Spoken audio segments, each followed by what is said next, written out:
Yoski Broskis. Coming up is a part of the almost 13-hour-long Wowee Super Spec Sheet re-ranking talk show epic stream marathon and giveaway extravaganza. If you like this content, please consider subscribing to the channel and enjoy. I'm so excited right now. Like, yeah, I love that thing's working. That's awesome. I don't know why. I feel nervous to get Workhorse in here, even though I know like he's. Can he hear us talking right now? I'm sure he's watching the stream right now. Then bring him on. All right, without further ado, Workhorse, my man. It's good to have you. Whoa. What is going on, my delicious friends? What's going on, man? How are you, bud? Have you been watching the stream so far? Is my audio signal okay? You sound beautiful. Great. Effervescent, really. Ooh, effervescent. I appreciate it. Hey, hey, how's it been going so far? I've been tuning in and out. I've actually been like super sick these last couple of weeks. So actually I napped in the middle of the stream. That's listening to your soft tones, just lulling me. Well, I will say you missed. It got pretty heated. We had Stick's intern on in the past hour, and the three of us were all amped up, yelling at each other. Oh my gosh! What? Yeah, it was pretty good. I'm glad I said everything. Second Life versus this versus that. What's better? Which I guess you can put the nail in the coffin and just tell us. What's the question? Is Second Life the best move in the game? Yeah. The best move in the game is Purify. I knew it. That was we debated Cleanse. Yeah. Stick's intern doesn't like Cleanse as much as I do. I think Cleanse is one of the best basics. He didn't like it as much. I think it's very good. It is less good than it once was. Right. Ridiculously powerful. Yeah. Whenever I get a hero summoned with Cleanse on it, I'm always happy. Yeah. Always happy. No, I agree with that. Yeah. It comes in a pinch. Totally. Yeah. I would like Cleanse to have my reworked speed combo with it, where I also get to take a turn. That's what I want. I want to use Cleanse. Broken. I want my turn to have like Cleanse one buff for me, and I get to take my turn. That's what I want. Mm-hmm. That's all. That's all I want. A humbly request. That's You guys have to be careful not to make me laugh too much. I'm gonna cough in your faces. Sorry, guys. Oh, it's all good, man. So I'll just take that as a sure thing. It's all good. Also, it's on the Christmas list for Wowee. I do want, before we get like super nerdy and into it, I do want to do quick just at the beginning. Your thoughts on the Metis announcement and like stuff that's going on, kind of not necessarily like gameplay wise, but like the PvP, all that stuff. Like, what are your thoughts on that? We haven't really heard from like every team member on that stuff because it's so new. Oh, it's huge. It's huge. Here, let me make sure I'm tuning into Wowee's Discord so I can see what's on screen. Oh yeah, this is just a screen. It's honestly a massive W for many reasons. But like, I don't know, you guys have heard me talk enough about this, and directly to the two of you guys, and hopefully most of the folks listening at home have sort of heard me. Like, I want to go fast. Everything, for as much as you guys are always wanting more and always winning, I am also winning, and the whole team is winning because there's only so many of us. There's only so many hours in a day. You can only do so much. So a move, this move with Metis is huge because it solves a lot of. It doesn't solve problems, but I guess it aids in a lot of the issues. Well, we have more resources. We have a clear vision on getting to PvP much quicker than I thought we were going to get to it. Frankly, motivation is high, morale is high. The team's feeling good. We're jazzed. We're amped. We're juicing.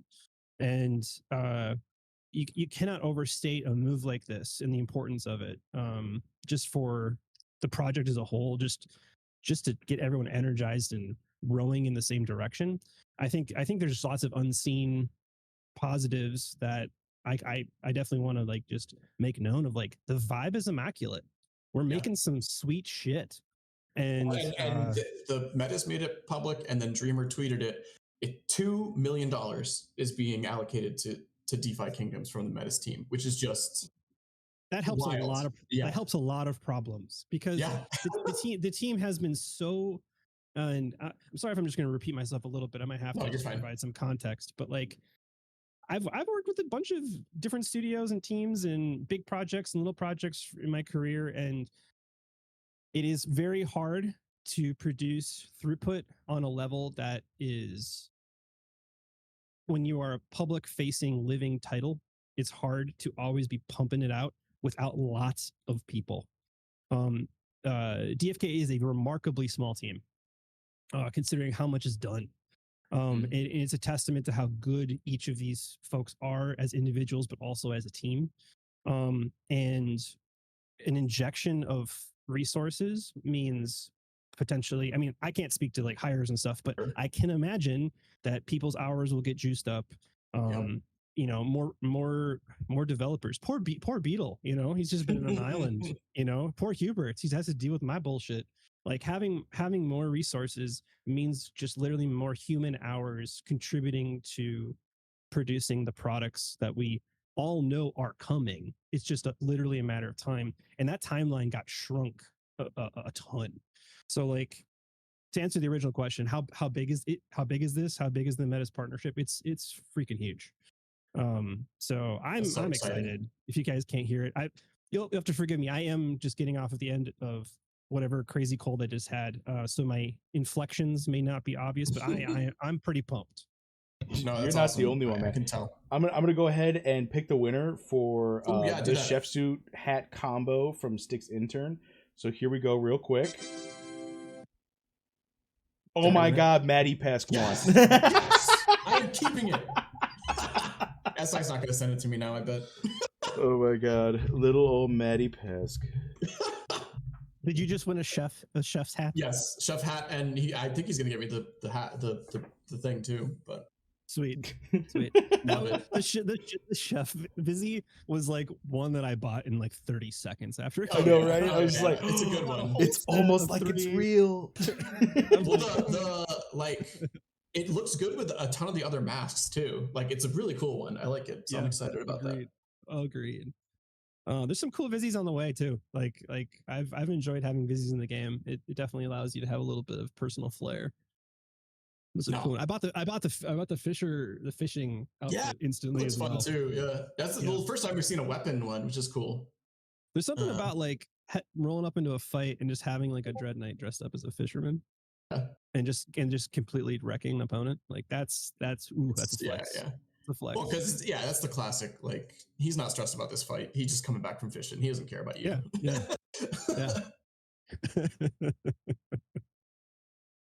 Oh man, I'm so excited. Oh, I want to get the main question out of the way because I've been all right. So I've got some like super ADHD, and I know if I don't say it, I'm gonna forget it, and I'm gonna like wake up in a cold sweat at 4 a.m. tonight, and I'm just gonna be like, I didn't ask him the question. How has been building the game backwards felt? And by backwards, I mean by backwards, I mean the team started with the NFT first, and what kind of restrictions has that placed on the development of the game? Because I almost like I can almost feel it in the AMAs of like, if we didn't make the NFT first, the game would be so much easier because we could just make the characters work with it instead, rather than making the game work around the NFT itself.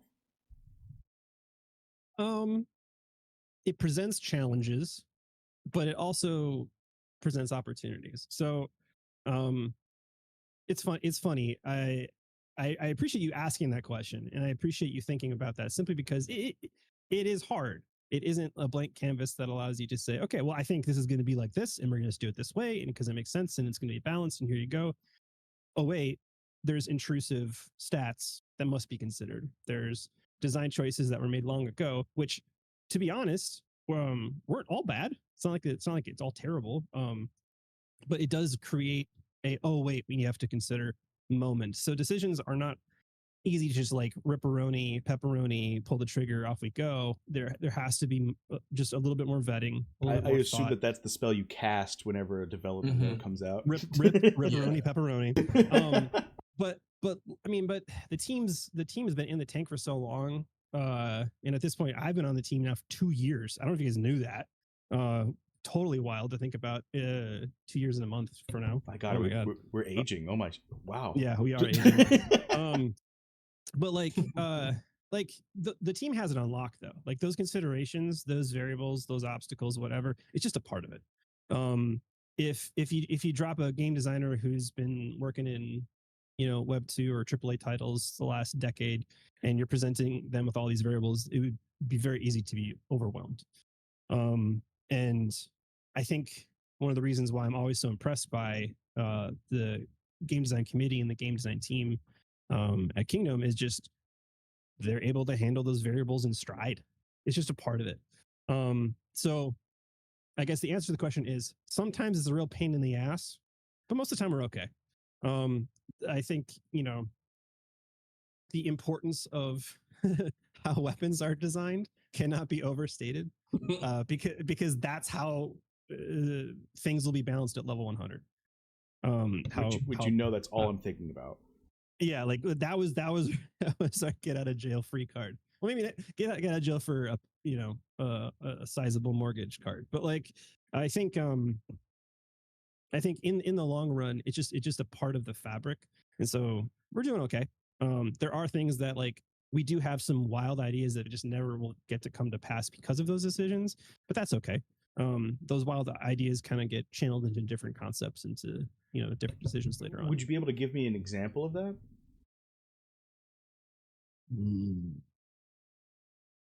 I don't think I can without giving away the farm. I mean, in my mind, I could eat an apple from the orchard, right? But but in my mind, that's like, you know, archers have 80% dex growth, so because of that, their move set has to be, you know, a certain, like you can't change that 80% growth ever. Yeah, like that. Yeah. So that limits what you know the possibilities to some degree. I mean, obviously, there's, again, like you said, there's fun opportunities with that, but also at the same time, that 80% can never, well, hopefully, it can never change because that's like built into the NFTs. Right. You know, that won't change. And you know, I guess a good example is like, I don't know what it is about me about like off meta class distinctions. I love battle mages. I love like tanks that use magic. Yeah, that's cool. It's cool. They're inherently cool. It's so cool. Yeah. And so like, you know, in designing the wizard, I was like, what if we do this? And the answer is, Ian, that's stupid. First of all, second, no, we can't, because mathematically it just won't work out. Yeah. So what if we change all these spells to make it? No, you can't do that. You can't do that. You know, like, so like those moments do come up, but you know, I was able to sneak some of that stuff in because literally Battle Priest is a talent. Yeah. Yo. So yes. Everyone asks me why you keep summoning priest subclass. Oh, I wonder. But anyway, that was a little alpha there for you guys. I've always been a fan of the priest. In its current state, it's not super duper powerful, I feel, but I feel like at the very end, I disagree with that. It's going to be insanely powerful. I feel like it's... Yeah. Do you know how... No. I know. Please go ahead, sir. I was just gonna say, like, it's a goddamn healing, like, it's a beacon, to use a... Well, I'm actually very interested to hear how Workhorse builds his priest, because he's always successful with them.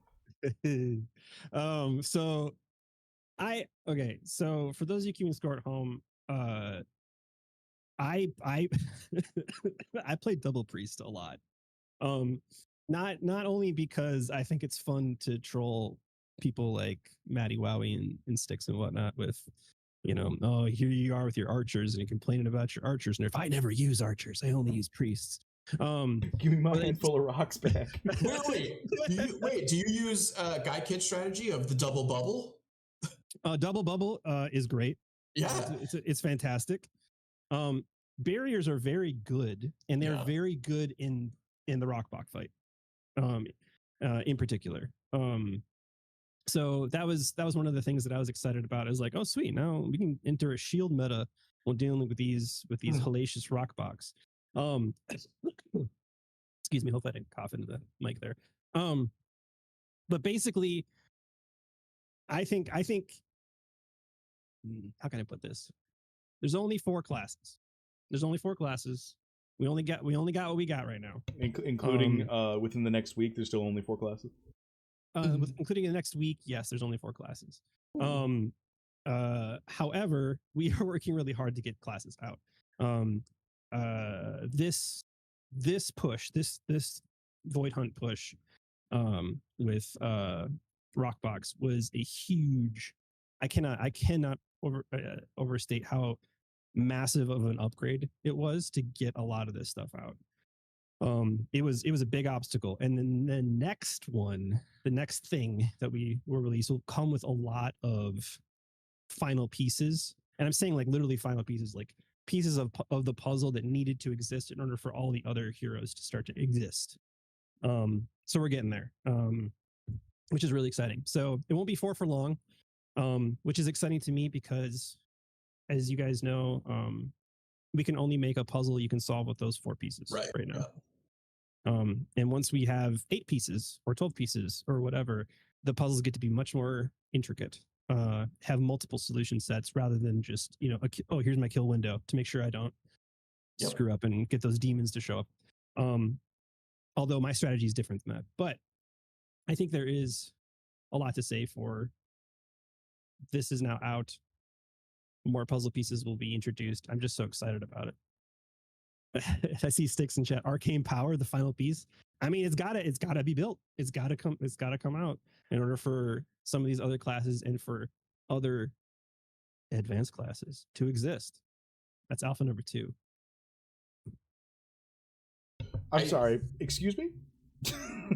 Yeah, no, what? Not alpha. What? Like you guys have said that, like right now, a lot of what's going on is putting implementation in that will lead to like a smoother release of like everything like as we go. And you can see it. The Rockbox have like the resurrects basically. I mean, I think it's going to work a little differently, but we see it happening, and like we see that like, and we see fear, we see blind and confused, like we see these things being put in place.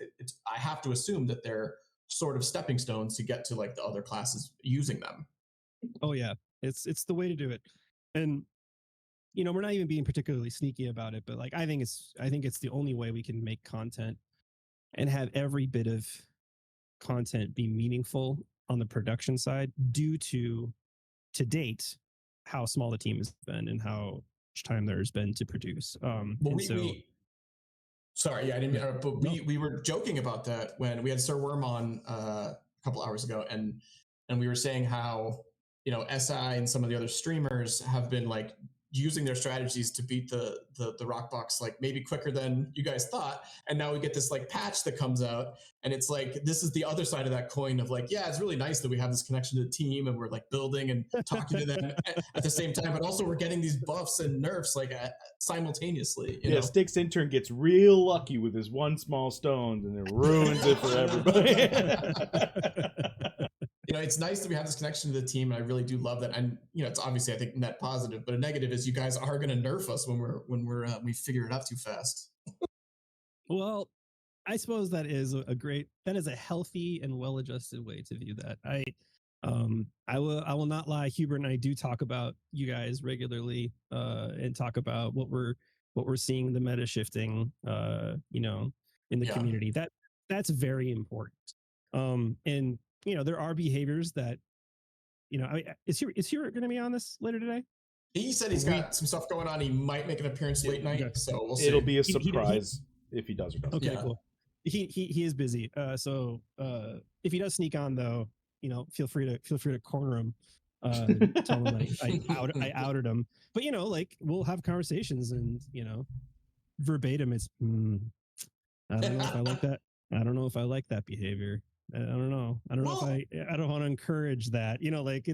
It's and I think that's particularly fun because if you think about it, like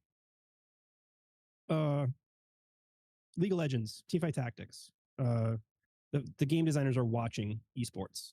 Sure, they're watching every weekend something happen. They're watching how, oh God, that interaction is not how I anticipated it working. Like that is valuable information. And so there's the ebb and the flow that's always will be there. And I think having this patch, for as much as I know everybody is groaning about Archer nerf, to be frank, I actually haven't even looked at Discord, but I know I can feel it. I know what's happening. Actually, props to Hubert. He got in the Void Hunt discussion Discord, and Really? people were laying on to him, and he was answering people. So I give him props for like standing in there. Awesome. I'm glad. That makes me really happy. I'll go check that out.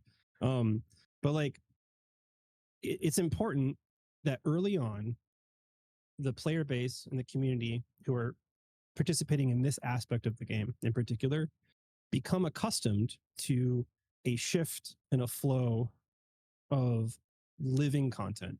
That balance will come and go. I mean, like, Archer got nerfed this week. Who says to say Archer doesn't get buffed in 2 months? Right. Yeah. Or with the release of another class, we think, okay, Archer needs to be like this. You know, we're short on DPS straight up. So how can we nerf today so that it doesn't hurt tomorrow, but keeps balance secure for, you know, future blah blah blah. For as much as I empathize and understand the Archer nerf, but like, I'm making the joke of like, I'm winning with double priest plus warrior, guys. Like there's more than one way to skin a cat. Which is kind of what we were talking about earlier with maybe something's too common and they want you to use something else. Variety is the spice of life, guys. Exactly. Well, and sorry, go for it. No, please. Well, I was going to kind of change it because I do want to complain about one thing to you. Yeah, I'm here for you. Let my people cheese. Taking away the low level cheesing, like matching up the low level. It's not a big deal. It's not a big deal, but like I was kind of disappointed in that because I liked bringing low level people and giving them, giving them that experience boost. Well, I'll be honest, man. You can still do it. Yes. I mean, I'm doing it. Right. I think it's a little more difficult now. But yeah, no, I'm saying it's not a big deal. It's not like that upsetting, but like I like that we could kind of mess around with that. That is okay. How do I put it? So if void hunts are basically equal to Final Fantasy 14. What were they called? Oh, come on, Cold, don't do this to me. Not in front of everybody. Like a boss fight. No, it's a boss fight, but it's a particular type. It's a particular instance. Oh shoot! I never actually played, so. Oh really? Well, you love that game. I know. It's a sensational game. Oh, I can't remember the name. It's gonna come to me later. But basically, if it's equal to a raid, but a single boss in a raid, a trial. That's what it's called in Final Fantasy. If void hunts are equal to a trial or to a single boss raid, is that kind of content that should be seen as get carried leveling, turbo superpowered leveling content? Now, the answer is no, that's not the intent. Right. However, because it is currently the only way to take advantage of non-questing related XP, it quickly became like, oh, is there a way to make this work? And so that is basically like the intent of the content was not to achieve that. And so that's why the team wanted to adjust that. There is content coming that will be like, oh, this makes so much more sense for me to be leveling this way. Right. Because we all understand how long it takes to level. It takes a long time to level. And, for as much as this game right now is being designed for level 20 heroes, the future state of the game has been designed all the way up to 100. And so we need to be able to get people there faster, but within the confines of the universe. And so anyway, you will soon be relieved by other opportunities because there's going to be many different types of content. It just right now it just kind of hurts. The scrub fight sounds like it solves that problem immediately. So that is one of many solutions on the way for that. Yep. Very excited. Wowee, I see you adjusting the priest sheet here. Yeah, I thought, why not? Why you guys this is really good conversation. I might as well update the thing I haven't updated since last year. I wanted to ask a priest question that might take us off track, you might not have an answer for me right now. I still don't know what miracles are. And I don't know if you have an answer for me or how miracles work. I can answer it. So can I answer this? Yeah, I know what they are. Okay, that's all I wanted to know. So no, I can't spill the Okay. beans because if I make promises today, I know it's gonna come back and get me later. Clarity on Miracle will have to come out as soon as we get to the next tier of leveling. As soon as we get to level 30, those miracles become available. Right. Like, when do you think that is? You know, it's in the future, for sure. Not in the past or the present, but in the future. Gotcha. But I cannot wait to talk to you about miracles. Okay. It's one of my favorite things. I guess I have a lot of favorite things, but this is one, and I think in particular, Maddie, I think you're gonna like love them, hate them, love them, hate them. Yeah, that's great. Like you're gonna hate them, but like but you like also kind of love them. You know, like it's because I don't know how long you're gonna run priest once you start getting more pieces. I mean, I've been loving priest. The priest is an almost auto carry for me at this point.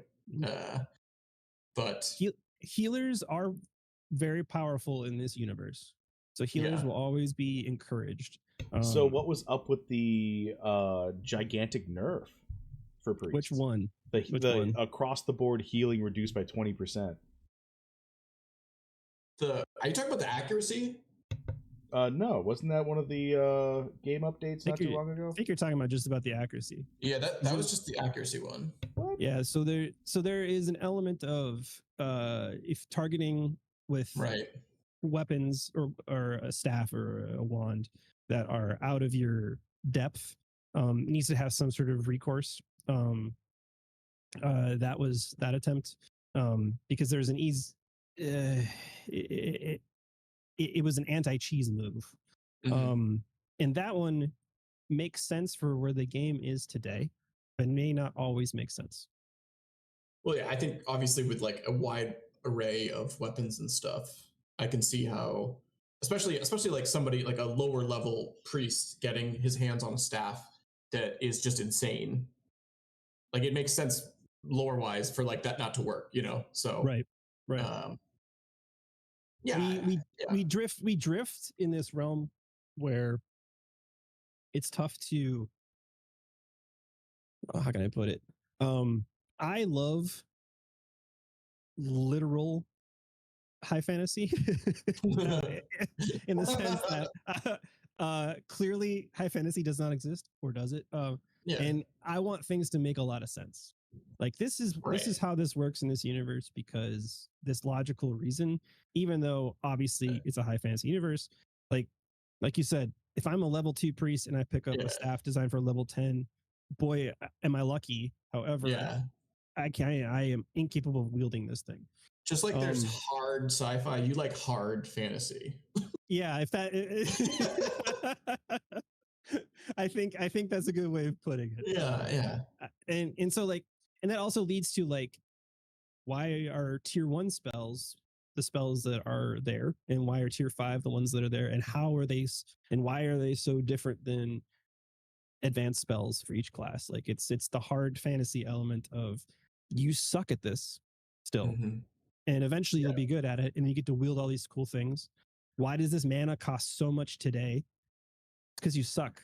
Right. But later you will be an awesome priest, and that spell will be totally easy for you to cast and will not require as much mana proportionately to the rest of your mana pool. That is such a good way of like thinking about it, and it brings up so many questions. Like, is it going to feel like a waste if I ended up getting unlucky and by the time I'm level 100 I don't have 15,000 MP like I thought I would, and like that's on curve, right? But instead I have half that. I have half as much as like whatever the curve of MP would be. Would that character then be considered like a waste, do you think? Or do you think there's going to be other ways to like pad that curve? Because obviously you've got your like your wizards and your priests are like naturally going to have more MP growth over time, but some of them are going to be above the curve and some of them are going to be below the curve. Is that ever going to be truly felt as a huge issue? I think there's a bell curve of feeling there. I think you don't feel much until you get to the high end or to the low end in terms of like the efficacy of that particular hero. And I think now this one is not alpha because I don't know if this is real or not. This is not but financial advice. there will be ways to help with that long term, right? We've got years ahead of us, boys. Like it's. I was gonna say, I mean, as I was talking about in chat, dark summoning right now sort of is a counter to that. But right, but when you get to level 100 and you find out that my HP and MP are way below like competitive levels because I just got unlucky through the level ups, like, is my only alternative now to dark summon it and start over? There'll be other ways to handle that, but like, I think as the meta pushes up to level, I'm so excited about this. So I look at my heroes and I say, okay, Glorfin, are you good enough? And I say, into the pits with you. Right. That to me takes a hard look in the mirror. Glorfin, are you going to make it, bud? I don't know. I think that is an aspect of the game that I find to be very compelling. And I think a lot of other people do too, which will result in some of these super monster heroes being created. And that, I think, is going to be so interesting and so cool to watch evolve over time as our competitive scene evolves and as people start taking this, like, what once Metis opens its doors and people are fighting each other, like, I certainly hope and expect every weekend I get to watch a tournament run by somebody. Same. We had KP on right off the gate at noon, and we were talking about this, and we were talking about this just happens naturally with competitive games and stuff like that, where somebody's going to come in and win with this like bizarre build that no one has seen before, and now all of a sudden those heroes skyrocket on the market. Like that is a super fun kind of environment and like ecosystem that I'm very excited about. Like we'll be getting our alpha by watching competitive play. Yeah. Like, how interesting is that? What a wild world that is. So like, I'm sort of forgetting what my point was, other than I'm just excited about. Oh wait, no, I do remember. That meta, those superheroes, they will dictate, like, this hero is good, but this hero is not good enough, and that will be a reality now. And that's why I think somebody asked me, or I was a part of some stream where there was a summon of a sage. Oh yes, it was on Mythic Squad a few weeks back. Yeah. They got a sage that was a rare, and everyone, because obviously that's dope. Yeah. And they asked me point blank, well, Workhorse, is this going to make the cut? And I was like, that would be a very good worker bee. Yeah. Like, oh, what?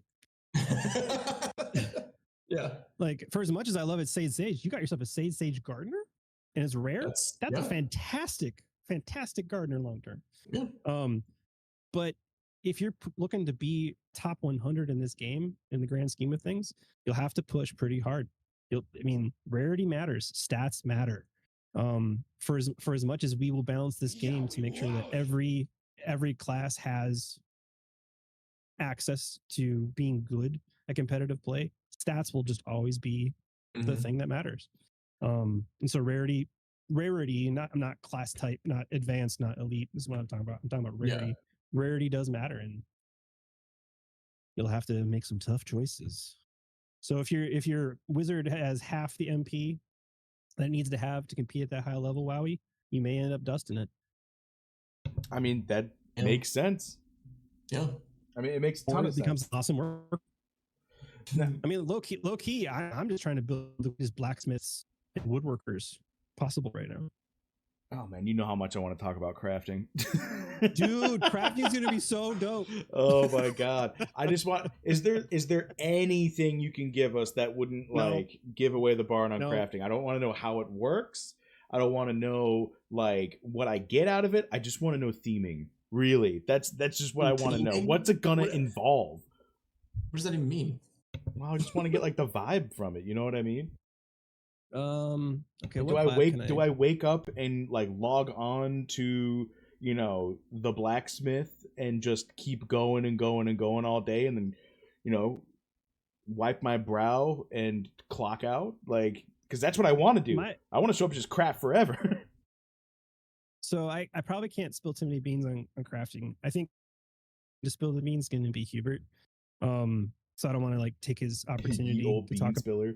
yeah, and crafting a lot. It's actually one of the first conversations he and I ever had was about crafting, and that was 2 years ago.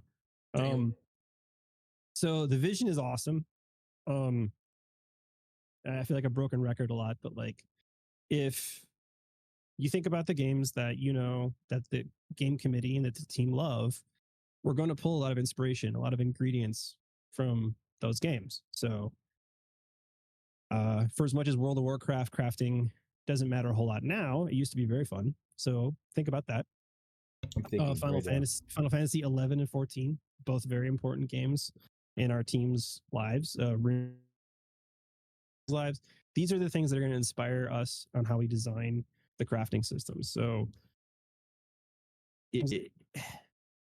I would love the game, not as game designer Ian, but as fan of the game, a world where I log in and I spend most of my day worrying about crafting things and selling them on the marketplace and schmooving about that, analyzing the products I can make, networking across guilds, making sure that they all know I'm available.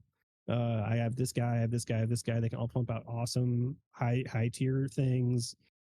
Reasonable cost, of course, because I'm a reasonable craftsman. But I want a world where that is a big part of my day. And so, Wowee, yeah. I think you'll be happy when we yes. Yeah, I mean the way I'm picturing it is like the command your legion portion is going to be so much more than send them out to certain places to go fight stuff, right? Like the way I'm seeing is like travel is going to be a component between all of it. It's going to be like, okay, who's going to be at home like crafting, who's going to be out in the field gathering the stuff I need to bring home to craft, and who's going to be delving into, you know, dungeons or clearing a path rather, and like just cleaning up monsters in where, right? And then like obviously hopefully we can get some cool like PvP political aspects involved, but it's going to be an entire like you're not just commanding a legion for battle. You're commanding like your own little private society and how it works within other cultures. That is a beautiful dream, and I love that dream. I want that to be real. And here's a little extra fun sauce to think about. When this game was first created, I was just a fan, and I sort of operated on the fact that I probably only have a few heroes. When things first started, because obviously things were like crazy expensive. It was very expensive to summon, and you know I cherished the day that I got a legendary sage. It was like I hugged my wife. I was like look at this sage right here. Little did cutie pie Ian from 2 years ago know. I now have like so many, like dozens, and they're not good enough. You know, like the game has evolved so much, right? That we all eventually, even if you're a new player, but a lot of probably the old guard, have, you know, hundreds of heroes. So how can this game, how can your legion feel alive, feel like each hero is important, like each hero has a purpose, that your legion has a purpose, that you're you know, for as much as we're going to join guilds and be part of a guild system, it's kind of your own little guild too of your legion. How does your shit operate? And you get to dictate how to control the economics of that, the decision making of your peoples, and who does what. And I think your point of these heroes go out and they battle, these heroes stay home and do this, these are the hunters and gatherers, these are the, like, that's where we're headed. Like all heroes having meaning is something that I would say is like one of the hardest things to achieve, but weirdly feels very natural. We're just naturally going to get there. I like all the heroes concept. have meaning. So how are you guys like planning on fostering but also maintaining the potato versus legend like gap? Right. I mean, because there's a gap. There's just a gap. And sometimes potatoes do the trick. Like a lot of my current PvE void hunts, like it's predominantly potatoes because all the mythics that I go for or had gone for were for the classes that don't exist yet in the game. So I'm fighting with a lot of potatoes and I'm still winning fights. Now, if I'm going up against Maddie in a PvP fight and I show up with 2 uncommons and a common and Maddie shows up with 3 mythics, okay, maybe not so good. So maybe those guys are good for dungeon runs, PvE content. You know, maybe they're good at clearing paths. Maybe they're good at dealing with goblins that came in off the mountains, but maybe they're not so good at beating up other heroes. So like their purpose is clear. And the heroes that didn't quite make the cut or have special skills, they are the ones that are at home and they're the ones that are helping build your personal economy. So that gap, for as much as it's there and will be felt, that the fact that each hero will have purpose, it just may not be each hero as PvP purpose or PvP skills. Just like I'm not a professional hockey player. I love hockey. I believe I can in play you. hockey. Thank you. I still haven't been drafted after all these years. I'm a decent hockey player and enjoy myself. However, I have other skills that are more important to where I live rather than playing hockey professionally.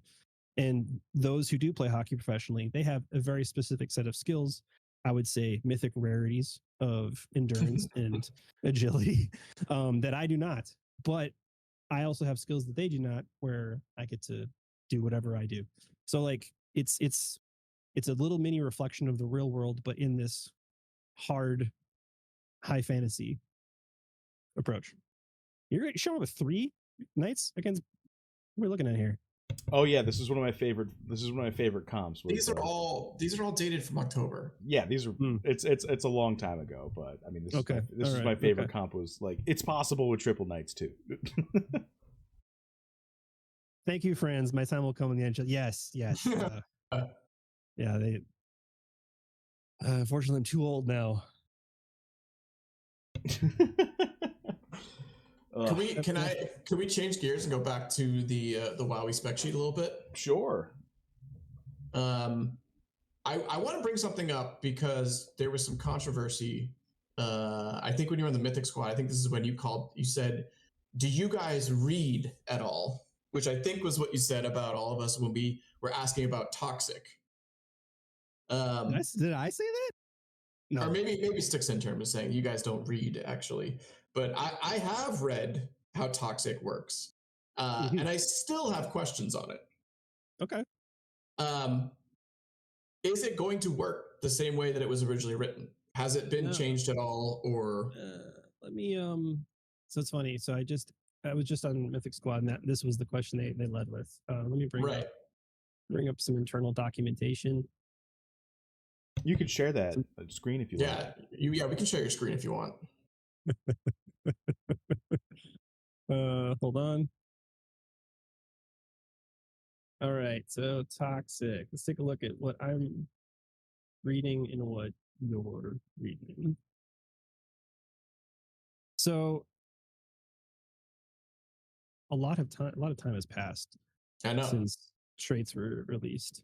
So things have changed. Well, and the follow-up to this one is speed, but I don't think you're going to tell us anything about that one. Yeah, speed's going to be awesome when we talk about that. Can we talk about that right now? No, we can't. No, first time Oh, man. So each hit gains a 2% chance to apply poison. So it's a little different than what you're reading now, but it's the same central focus, which is every instance you deal damage with a hero with toxic, there's a 2% chance that a poison is applied. Well, all right. So I guess I even have questions right off the bat. You said each hit or each time damage is dealt? Hit. Okay, so specifically, Thief has a lot of deal 0 damage. That would trigger a toxic. Yeah. Oh, that's excellent. And then also like stuff like. But doesn't that make sense though? Also, yeah, no, it does. Yeah, totally. Yeah, how a thief would function, you know, Yeah. how they would do. Yeah. Right. It would be applying the poison even if it's not actually hurting them. Yeah. And then also same thing like the taunts of the knight. I mean, it's not really traditional, but like the knight taunt doesn't deal any damage, but it is kind of like a chance to hit. Would that apply? That would trigger the toxic as well. Yeah, it's a real piece of shit to deal with. Yeah. Yeah. Poison is too good. Yeah, I agreed. For as much as folks have complained about, 2% chance doesn't seem very. No, it's going to get insane very fast, very fast. I even color coded my low rating due to low percentage chance. I think toxic. Well, I think poison. You know, we're exploring it right now, and that will be very fun for us to see how that evolves. Toxic retaliation sounds fun. Rubido says. I'm not exactly sure if retaliation is going to cause that. We'll see how that's going to go down. Yeah. But it's very important that poison doesn't turn into the runaway train that it definitely was originally designed to be. Right. So that one is going to be under the microscope. Now, yes, everything we release is under the microscope to some degree, but some of them are just like, I don't know about this one. I'm a little worried about this one. So we'll see how poison evolves. But to answer your question, on each hit, gains a 2% chance to apply poison. So smack me 8 times with a berserker in a split second, 8 instances, 8 chances to apply poison with a 2% chance each time. There's a bunch of berserker moves, or not bunch, but I know there's one for sure that's like swing wildly a bunch of times. But that also makes a sense considering how berserkers used to fight. They would rub spores and shit and terrible things all of the blades to poison you. It makes sense if it would slash you 8 times. It's making me think of like, rather than building around my codex, I'm building around my passive trait, which is toxic, and I am building a character that is not necessarily optimized for like rotational damage output, but for as many hits as humanly possible per round.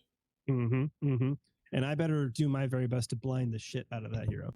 Now I did I did bring this up when we were talking about toxic on the Mythic Squad Thursday stream. I think a couple weeks ago. Yeah. I brought this up about implementing like 2 different types of poison, right? Like one can be toxin and one can be poison, where let's say toxin is the toxic trait. So like it works exactly how poison works, but having a separate function that's more easy to apply and falls off, right? So rather than like the ramping it up for 2% max HP and it doesn't fall off until it's cleansed, right? It would be something like for the next 2 turns, it's 5% of your HP. And then that can stack up to a maximum amount of time. You are describing something different than poison in my mind. Right. Think about when you get sick, how do you heal? How do you get over the sickness? Chicken soup and kisses from my mom. Yep, chicken soup and kisses. So either your healer gives you a cleanser or purifier to deal with it, or you consume a tincture or something that heals you, or your personal vitality helps you overcome it. And so that's how poison functions. Interesting. And it ramps up. So if you just think, like, if you're ever wondering why does this behave like this, just think about that hard high fantasy approach of like what actual something in real world explains why this is working this way, and that's probably the secret sauce. I know vitality is very good. Like you may literally just deal with the poison yourself and you don't have to worry about it. I know there's a real theme of like reality is king in fantasy. Like making reality real, making fantasy real, but in turn it's like the opposite. It's like making fantasy realistic. I like that. It's like why Gandalf, and like Gandalf is so sweet, is like he only used magic a few times. Yeah, do we like that? What's his like? What's his lore? It's like he's only as powerful as he ever needs to be. Yes. It's like, I'm not ragging on Harry Potter or anything, but everything is magic in Harry Potter. Like you can't do anything without magic. Or, I mean, I guess you can to some degree. That's one of the subplots of the series. But like, there's a happy medium between. They joke. They like don't know how the real world works. They're like, we don't know how anything works because we just do magic, and it's like because magic is a runaway train. Like, have you never like done anything in the real world? Like you just do magic to do anything, and it's like I don't know how to cook. I just do a magic spell. Like they're useless humans. It makes me think of the anime Mashal or Mashly, depending on how you pronounce it. Never you guys watched that one yet? I don't think I have. Ooh, well, it's a delight. It's about a gentleman. It's a alternate reality essentially of Harry Potter. It's a very funny because it pokes a lot of fun at Harry Potter. Cool. But basically, it's about a kiddo who goes to high school who doesn't have magic in a magic only world, and how he just trains super hard and physically overpowers everybody. That's awesome. It's very funny. It's very tongue in cheek anime where it makes fun of the genre, but also makes fun of Harry Potter and stuff like that. But also, has a lot of heart. But anyway, worth a watch. No, it sounds great. I'm already looking it up. It does look familiar. It's on my list. I haven't seen it yet. It's worth it. It's super stupid, but it's like delightful. Yeah. Yeah, it's the best kind. Exactly. Which is my favorite genre of anime. Stupid but delightful. Yeah, it's why watch anything else, honestly. But I hate this. The hour's actually coming up. I feel like it's only been 10 minutes. That's the curse of us hanging out, guys. Well, before it gets too over, and I don't want to cut into anybody else's time because I want to be respectful. I feel like Workhorse can take people's time. I mean, no. I'm fine with that, to be completely honest. I think Franz is next. Actually, we could let Franz in early. Franz is itching to talk to Workhorse. Hey, yeah, we can Franz early if he can get 10 minutes of mine, if I can get 10 minutes of his. Heck yeah! All right, cool. So I'll go ahead and were you planning on doing any kind of a giveaway here? I wasn't, but I can. Let's do it. Sure. What would you like to give away? I'll go ahead and start up the giveaway bot that actually works now. How about 500 Joule? Sheesh. Okay, 500 joules on the giveaway. All right, I'm gonna go ahead and that's a lot. I'm gonna go ahead and tweet that one. That's huge. That's amazing. Yeah. Hey, no problem. We got. How else are you gonna buy those mythic gardeners? Pack. Well, he's tweeting that out quickly. Oh, do you hear my dog? Oh man, he's going nuts. He wants to go outside. The speed move is being revamped. Can you give us any details on it? Because it doesn't work with how the current system works. So like the trait speed. What do you think is going to do? The way Wowee made it seem like it's going to be the most powerful thing in the game. I don't like how you say everything I say is going to be the most powerful thing in the game. Wowee described it as it just makes it make sense. It's going to be an instant. Like for the next 2 rounds, you get 500 initiative, including this round. So obviously, shit's got to change. Yeah, because the new time system doesn't work. I don't know if I can just tell you, but maybe I should just tell you. I don't know if I can just tell you. You can ask Hubert later tonight. But Hubert just messaged me and said you can. So just go for it. I can confirm. Yeah, okay, I'm in that. Really? I'm in that thread too. That's super weird. He's busy right now. So there are already tools in the game that will explain how this will be dealt with. So yeah, I can't tell you right now, but it's once you hear it, you'll be super underwhelmed because it'll be very obvious what we do. Okay, all right. It's going to be swiftness potion 50%. Yeah, did you hear my explanation of it? No, I didn't. I gave like a bad synopsis. Okay, so here's the way I feel like it should work, just to make it like flow well. It is a trait where you get to activate it. It gives you a buff, and it doesn't take your turn, right? So you activate it. Obviously, you can only activate it once per trait, but it gives you a speed buff for the next round or 2, probably just 1 round, and you're able to act again, right? You could do anything you want right then, not necessarily an agility buff, but just like a general speed buff. Or it injects, like, you get 500 initiative on your next turn. Okay. That's a cool idea. That seems very powerful for a basic trait. Well, I mean, I feel like for a basic trait, it's got to do. I've been saying. Like you get, if you're just gonna buff yourself with speed, like I'm passing my turn to be able to do something next turn. Like that doesn't feel like right. It's got to do something. Well, Wowee, I will say I think it's just going to be the best or the worst. Well, I mean, it is cleanse, between in my mind. If cleanse can take the place of multiple potions and do the job of a potion of what a potion can't do, which is cleanse one debuff of any type, not just a specific one, I feel like speed should also be allowed to just let you do whatever, right? No. Speed will do what it says it does, which is makes you faster for X amount of time. Oh my god, Like, people are typing enter right now. All right, hold on, guys. For everyone typing enter, the giveaway has not started yet. I'll go ahead. Joining us here on stage, we do have Franz. We do have Franz in here. Hey guys, how you doing? Are we here to talk about playoff hockey? Yes. Yes, we are actually. Welcome to. This is Franz and I's podcast now. We're talking about hockey, guys. Yeah, big trade deadline. We'll start there. Huge trade deadline. Hoosiers and Minnesota honkers Wild completely fell on their faces. We just sold off a bunch of good assets. We just made everybody else better, and yeah, we're just gonna the Rangers limp into the darkness. Decided to not improve at the deadline. That was a bold strategy, I think, but that's the way they're going with it.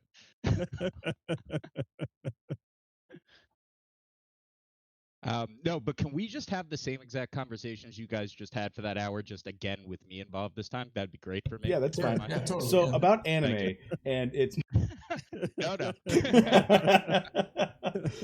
No, but I do want to make one comment about this hard fantasy, as we were saying, and your comment about toxic and retaliate. If we're thinking about it logically, the hero has the traits, so the hero is the one that's toxic, right? So when the hero gets hit, he's toxic. The retaliate maybe should be toxic too. I like the idea of like a spiny toxic jerk. I think have it's completely reasonable. Toxic heroes. We'll see if that works out for you. We'll call it the porcupine setup. Yeah. I'm also planning to give away a double toxic uncommon shapeshifter with 5 summons. Oh, snap. Are you serious? Yeah. Oh man. Holy crap. That's intense. It only cost me 130 Jewel. Shout out to Scoopy for selling it way too low. So I was like, okay, good giveaway. Wait, Jewel? Excuse me. 130 crystal. Oh, that's insane. Yeah. Oh my god. All right, since we have 5 minutes left, I am officially starting the giveaway. Feel free to type !enter to be entered in as soon as you see it in chat. Rapid fire Workhorse. What's the next class that's coming up? Oh. I was trying to think of something funny, but I couldn't. It's Chef. My cold has wreaked havoc. My brain doesn't work as good. I'm excited for it, guys. What class do you want to be next? I think the class I want to be next. Yeah. Oh, okay. Well, I get my way, so it is the next class. No, oh man, I cannot wait for Dark Knight's gonna be so freaking fun, guys. The problem is with Dark Knight is people are gonna be like, well, why play any other class? It's just so fun. You know, that's gonna be the hard part. Gotta make all the other ones. I think Summoner's coming together really beautifully as well. I think that's gonna be a really cool class. I think people overlook Summoner a lot because it's not super flashy, but on the battlefield, that class is going to be very fun to play. I'm more excited for the advanced heroes than I am for the elites or Dread. I think those are the 4 cool, like Ninja, Summoner, Paladin, Dark Knight are like going to be so fun to play with. I think they could all be so interesting. Ninja, I think, will be one that it will be like some people I think may, because it comes with can't say that. It will not be a very easy class. It'll be a complicated class because you're a ninja. You know, there's some tough stuff you got to do. Well, like I'm very curious on those tweener. I call them tweener classes. You know, ninja, bard, shapeshifter, where like they could be just straight physical damage dealers. They could be support. They could maybe have access to magic abilities. Like they could be very varied in their codexes. Well, no, yes, they will be. You're almost getting me. Can you tell us? Can you tell us? Will the ninja utilize poison at all? The ninja will be as it stands today. Now, Hubert may want to change things later, but as it stands today, Hubert is a late game, late fight class whose strength builds throughout the course of a single battle. Cool. It will be very underwhelming early game. In my early game, I mean literally in a single battle. But by the end of the battle, it'll be very tough to deal with if executed well. And I think if there was ever a class that is unexpected, it will be this one, where you guys will be like, what are they smoking? And why is it so awesome? And that's ninja, right? And that's ninja. Okay. Because if you think about it, ninja's standing next to some pretty amazing classes. And ninjas have to feel like ninjas in a universe where there's people fucking throwing fireballs around, and ninjas have to have relevance and make sense within the confines of that universe in this hard high fantasy. So what can ninjas bring to the table to deal with that kind of environment? And that's the question we hope we answer with that class design. And that one will be a very fun one. That's one that I hope when it's launched, I can just join you guys immediately day one on a stream, because you guys will just be laughing and having a good time with it. Well, that is going to be fun because, Ninja, I think, is probably the favorite hero across the community. I think, is that fair to say? You think so? Dark Knight. Dark Knight's up there. I mean, there are a lot that are up there, but I feel like I see Ninja more often than not with people's, like, what they're waiting for.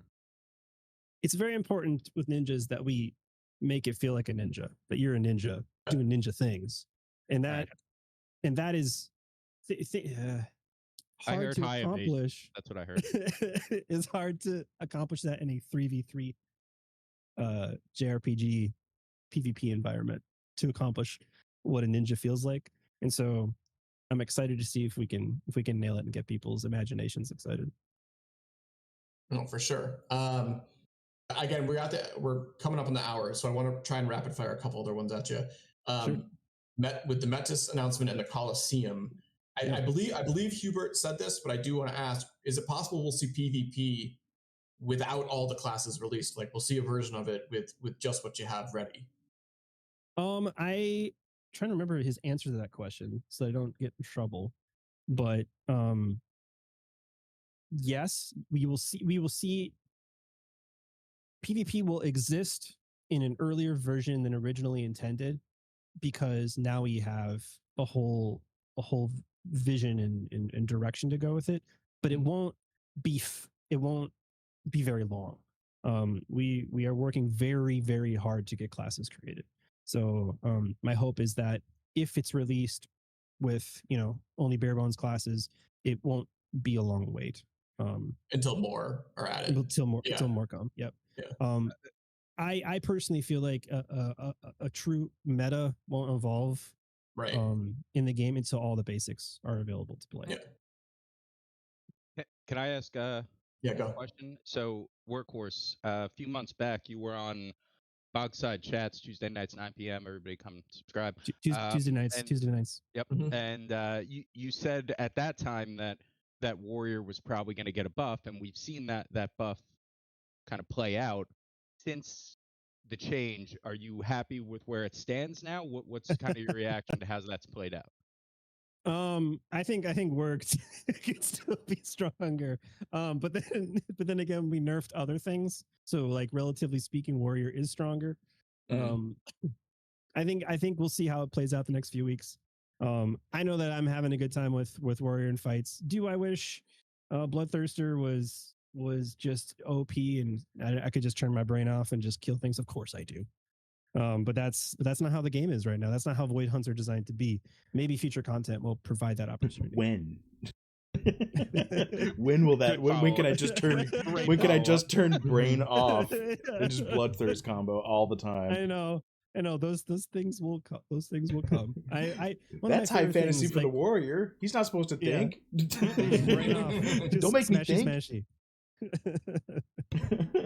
All right, I'm gonna pick the winner real quick for the 500 jewel. Franz. If I win it again, What do we got? We've got 71 Mookie, which I think congrats. is Cookie. No.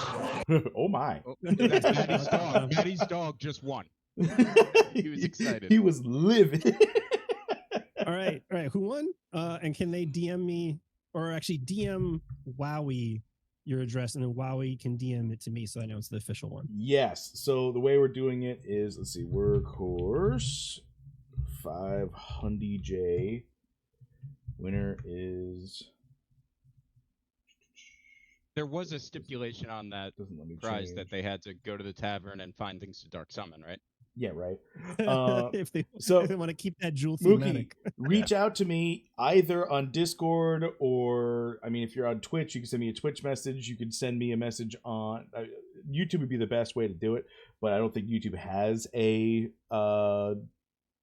No. message system at all. You can reach out to me on Twitter or Twitch or on Discord. If you're looking for the real Wowee, I'll be on the DFK Discord. I'm in the Kingdom Builders Partners. I'm usually at the top because my name starts with a 0, X Wowee. Reach out to me. That was planned. And I will send your OX to Workhorse for the big giveaway win. Congratulations yet again. Congratulations. This is great. This is turning out insane. So much has been given away. So many people are winning some cool stuff. Thank you, everyone, for tuning in. Workhorse, I know you are a busy man, but I'm not forcing you off unless Franz deems it so. That's my time now. No, please stay. Please stay. I'll stick around. I'll stick around long enough to pay Mookie Jewel, and then I'll take off. All right, Mookie, don't message for a little while. Yeah, take your time there. But Workhorse in general, thank you for jumping on here and giving us some of your time. This was a lot of fun. Oh, you bet, guys. I love hanging out with you guys. It's always a blast. I am gonna actually dip out for a bit because the dogs are really amped up. So Franz, you gotta take over, all right? Nice. Welcome to Bogside Chats. No. Oh my.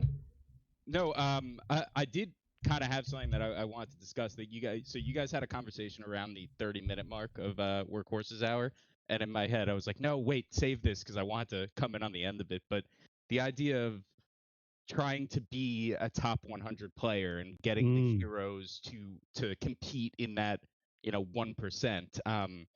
Because I actually did a dark summon this morning that I've been putting off for a while. It was a level 17 warrior that was my warrior. He's a legendary warrior with a ninja sub. He was my guy from like the beginning. I put a greater atonement on him. I put greater crystals all the way up, and his health is just extremely subpar. It was at 750 health at level 17. It was almost unplayable. Ooh, 750 HP at 17. Yeah, it was just below 800 actually. That's that's not going to do it.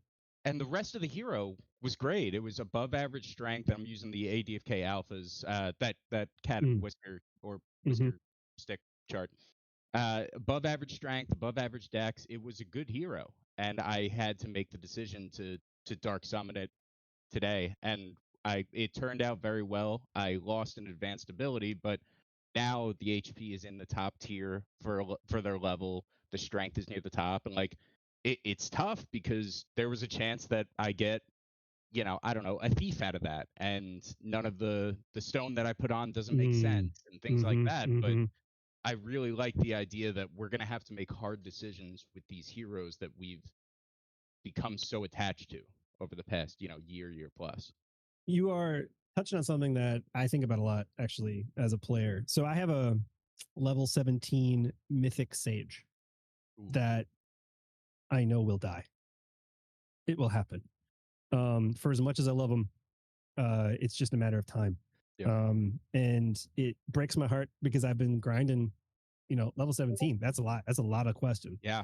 But I just know in the grand scheme of things, if I want a PvP ready Mythic Sage, it that's probably good enough to compete, but I don't want to just compete. I want to have the best, and the best comes with a greater stone. It comes with greater atonement crystal. It comes with awesome crystals and awesome rolls all the way up, and this guy just didn't get it. So it's those tough decisions will have to happen. And like, oh god, the day that I summoned that mythic sage with another mythic sage to up my chances of having a mythic sage and then getting a mythic archer is good. It's going to be a rough day if that happens. But that's also kind of like them's the breaks. That's kind of a part of it, you know. That's a part of the excitement. I've been trying to summon crazy shit for months now, and you know, for every W, there's a handful of L's that go with it, and that's kind of just, you know, doing my part in reducing the hero population. Yeah, well, I think you kind of brought on this kind of realization from the community back before you were even on the team when you dark summoned on Twitter. I think it was 2 mythic paladins with a greater insight stone, so whiz boost, and the community just got turned on its head. It was like, well, what the hell are you doing? The guy creating the game doesn't even know how to play. What's he doing? You know, like we all thought you were wrong. And it kind of created this shift where we were like, okay, if you want the top of the top, you have to kind of control as much as you can control with the dark summon while boosting up the key stats. And that is, I that was a beautiful moment, by the way. I really enjoyed. Everyone was like, "What is this dude smoking? Why is he? This doesn't make any sense." And it's cool that people started thinking about things just a little bit differently. It's what do you want your team to look like at level 100? Because you got to start today, because it takes a while to get to level 100, as we all know. So, oh, by the way, I sent the jewel off to Mookie. Mookie, congratulations. Congratulations, Mookie. Hopefully it is now in your piggy bank. If not, I will be scared. All right, sweet. Mookie, do me a favor, throw in chat once it arrives. It'll make me sleep better tonight. So yeah, I guess to your point of these are the hard decisions we're gonna have to make. We may have to make them all of the time, but if you want that supreme comp that shows up to fight, I mean, like you need 3 heroes that are like serious heroes, and it takes some sacrifice to get those 3 to happen. Well, for sure. And we're also like the goalposts are constantly moving on that too, because something, and I don't talk about it much publicly, but I currently have the highest dex archer in the game. I don't really mention it, but really? I've only heard it. I think I've only heard it once. Yeah, no, Maddie talks about it. I tell him not to, but no, but I'm fully expecting that there's going to come a day where I'm going to throw that in the pit, because I dark summoned it at level 10 and got that level 10 level boost on the dark summon. Once we get past level 20, or even once heroes start getting to level 20, someone's going to DS 2 archers with that greater crystal. They're going to have almost 100% chance. Well, they're going to have over 100% chance on the primary dex and close to it on the secondary. They're going to pass me, even if it's just by a few decks. Right. So right. Once we get to level 30, hey, there's my chance to kind of come back with that, but everything has to go right. So it's a constantly moving target as we climb up to level 100. Which is actually going back to Matty Pest's, or maybe what was it, Wowee's question of like, do the constraints of how the heroes NFTs are designed impact negatively or make it hard to design the game? I think it was you, Wowee. Yeah. That's one of the things that I find most exciting as a player. Because although, yes, that's something that we have to think about from the design perspective, like low key, that's super cool. I mean, like that's also annoying that you have to be battling and fighting and but like that's kind of a part of this, right? This game attracts particularly analytical minds, which is why the game is heading in one direction, but also there'll be many versions of how you can play the game. There'll be no wrong way to play the game. But if you want to play the game at that high level, there's an element of a parable. Magic the Gathering, wonderful game. Speaking of curve, there is a whole scene based around builders and pilots, and that is something that I find to be very cool. I am a terrible pilot in Magic the Gathering. If you're unfamiliar with what I mean by builder and pilot is someone who actually plays a deck in a tournament, and a builder is someone who designs the deck that the pilot plays. So there's a hive mind of amazing players that may not be awesome in the moment on the battlefield, but they are brilliant when building decks that optimize and min max to the nth degree, and they hand it over to somebody who's just sees all the lines of play, someone who's incredibly good in the moment, and they function as a team almost, or by almost I mean 100% do. And so that's why like big tournaments, you see like certain decks just appear out of nowhere, and there's like 8 players all playing the same deck. It's because a builder came up with this genius plan that all of these pilots are adopting. I see a similar future where I may not be the best player in PvP, but like I know that there's some crazy people out there that are going to be awesome in the moment, and they're going to know all the lines of play. They're all going to be predictive on what the other person is doing. They know, they can see through the other person. They know what's coming. But I have spent XYZ amount of time building these incredible teams, building these insane heroes that they then can use in those fights. And we're a team now. Like that guild, that is like a sub guild squad, or maybe it's even an overarching guild concept that I think will be super cool.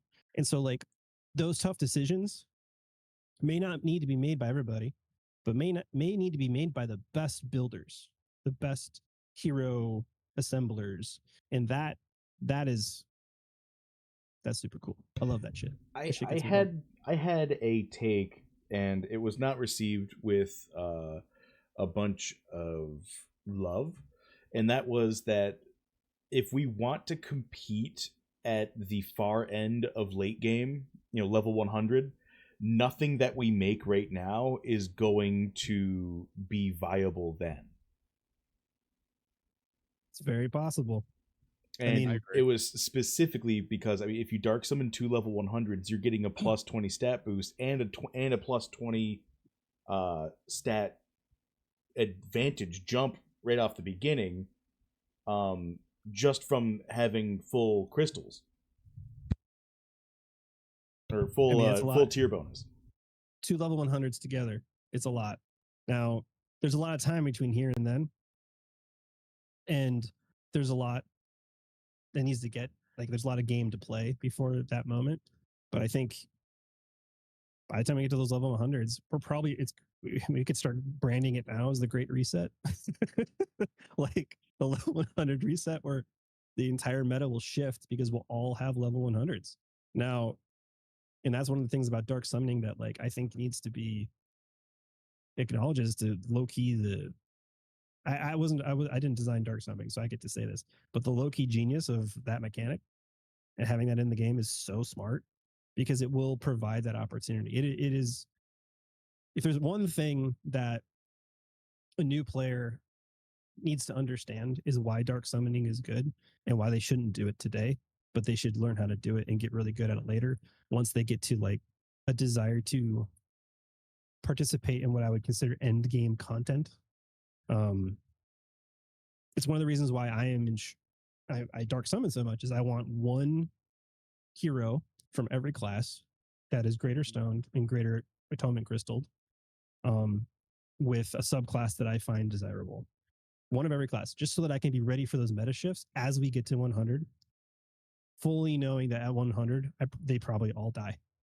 Yeah. To create, a super soldier, basically. Yeah, to be playing with like the ebb and flow of the game, like you need the monsters right now if you want to be at the top end, but expect those monsters to fall off of the top end. Because when we get to level 30, we're looking at the exact same thing, just at a slightly smaller scale.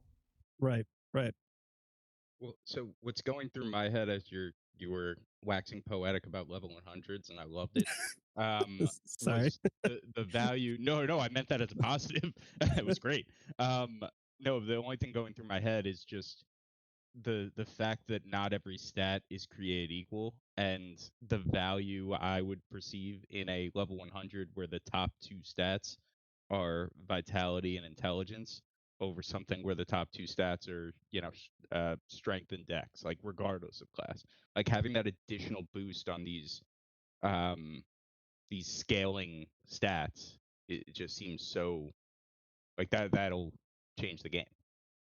Yeah, agreed. I mean, and look at what we know now, versus what we knew 6 months ago when codexes or codices started coming out, where it was like, how good is Dex? How good is Luck? Do we know? And then once we started actually seeing the application of, oh shit, my Dex is way too, I'm missing everything. Oh God, I am literally doing, wait, what? Why am I critting all of a sudden? Whoa, this guy is way better than I thought he'd be. Like, those things are going to continue to happen.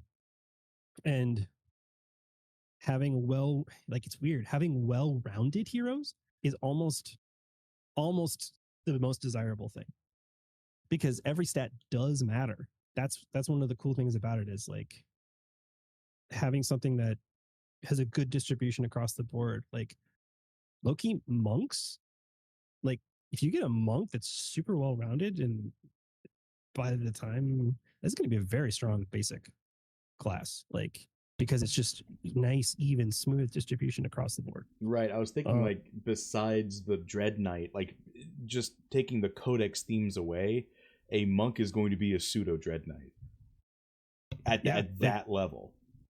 Specialists are good, right?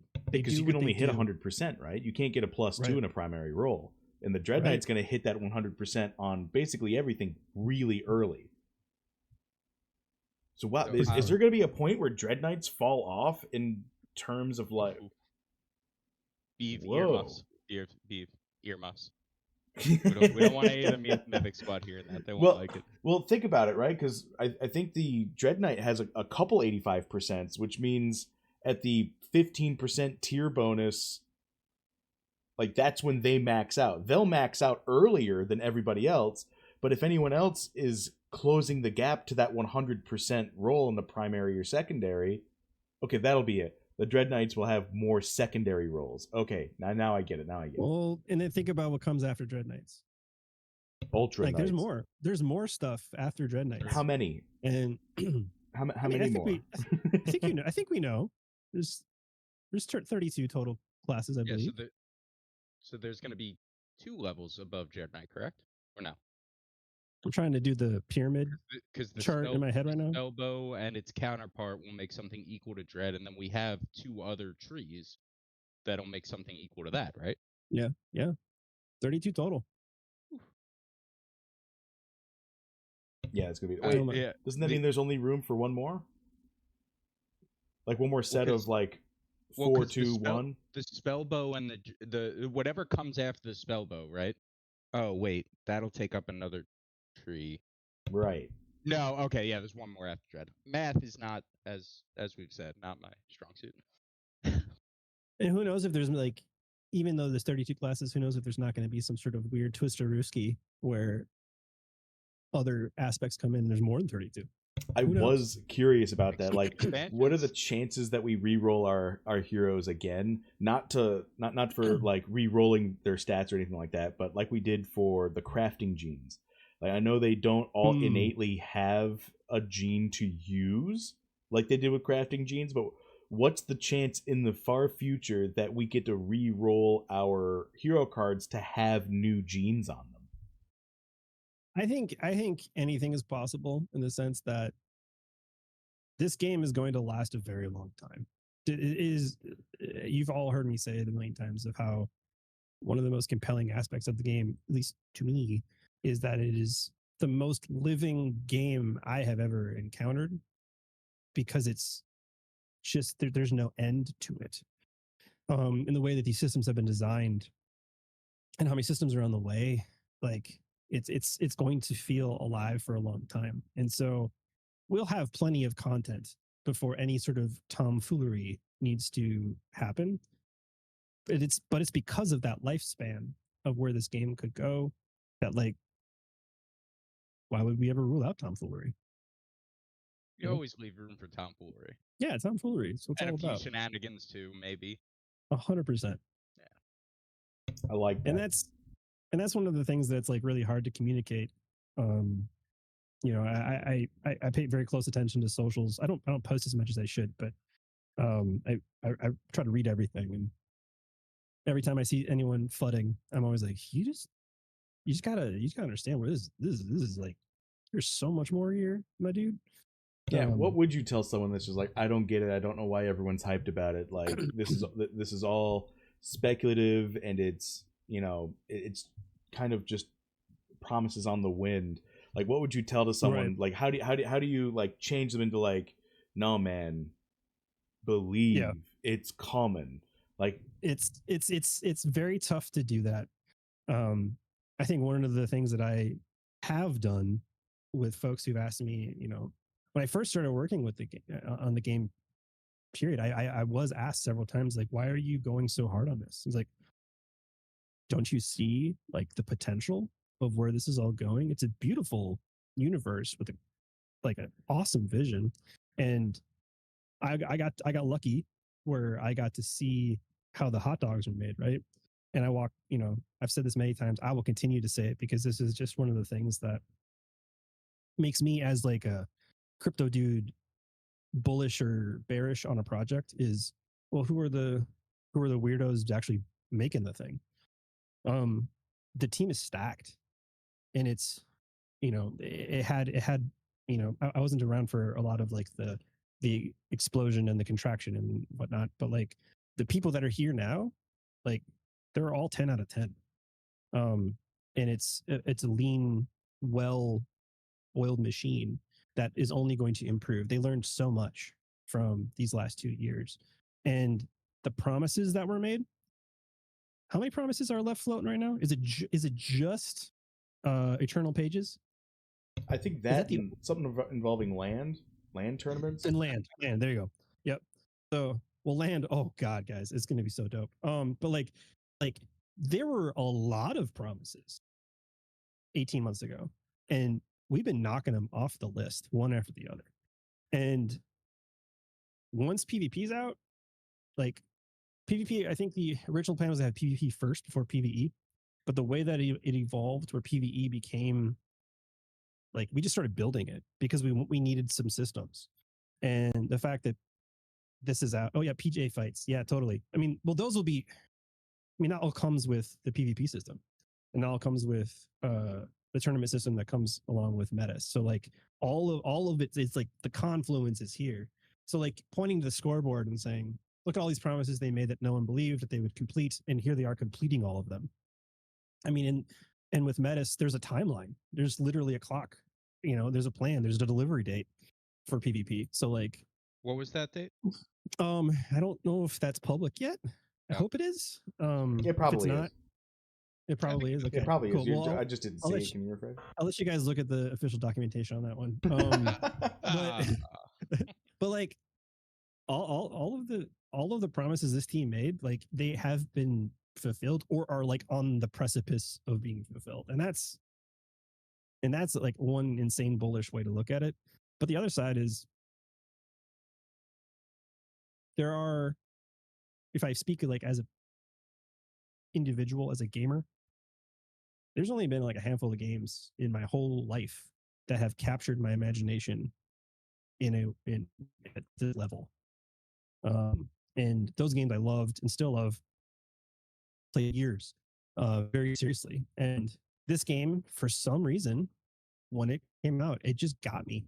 I got it. I was like, oh shit, this is the opportunity that Web3 has brought to the table, is a world like this that allows me to, you know, live inside of an economy, inside of an RPG, inside of a broader ecosystem, surrounded by crazy people. Like, it's so like that in of itself would keep me here forever.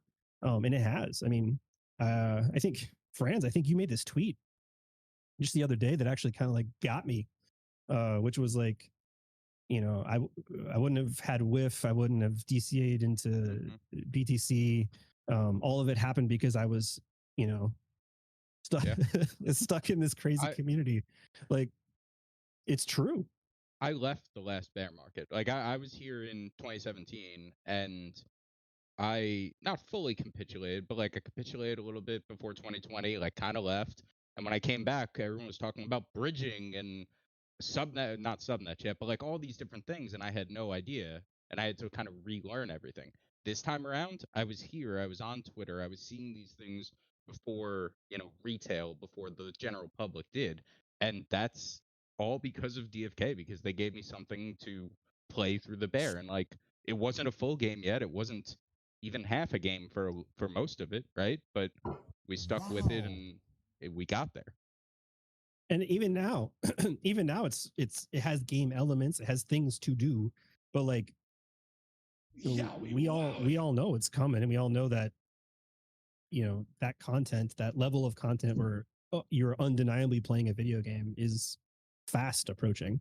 Thank you so much for the follow and the sub, Trainer J-Dub. Appreciate it. Sorry, continue. Workhorse, I was walking the dogs and listening on my phone, and I'm clipping that inspirational quote you gave. 100%. Of like barely or rarely has a game kept me so engaged, and I'm like, oh, I got chills. Well, Maddie, I got good news for you. If you go to my Twitch channel, which is broadcasting this exact same thing, they have a clipping tool that you can use that just like highlights that immediately. Excellent.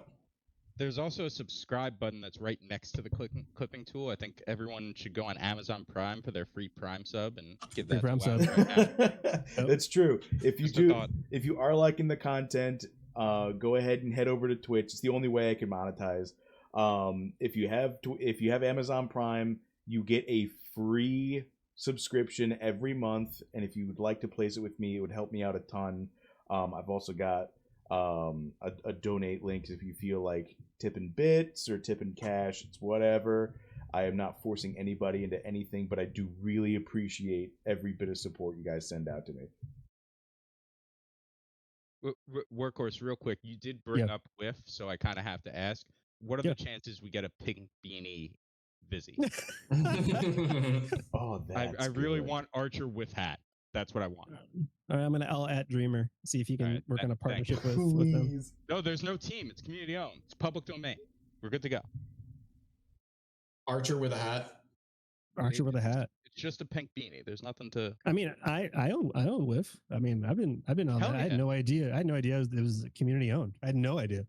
Yeah, well, the dev got mad and sold everything, and there's no like team to contact. Yeah. Interesting. Okay, well, I would say toss that into AMA for next week. I definitely will. Yeah, use your alt so they take it seriously. No, I'm gonna use the that would give away what the alt account is. So that from the name. I'll be thinking ahead. Wait. Sorry, this is very off track, but Starbucks said he was embarrassed to ask an AMA question last week, and I said, like, well, you just got to use an alt like Franz. Yeah. Thanks for coming back, Norway. Have a good night.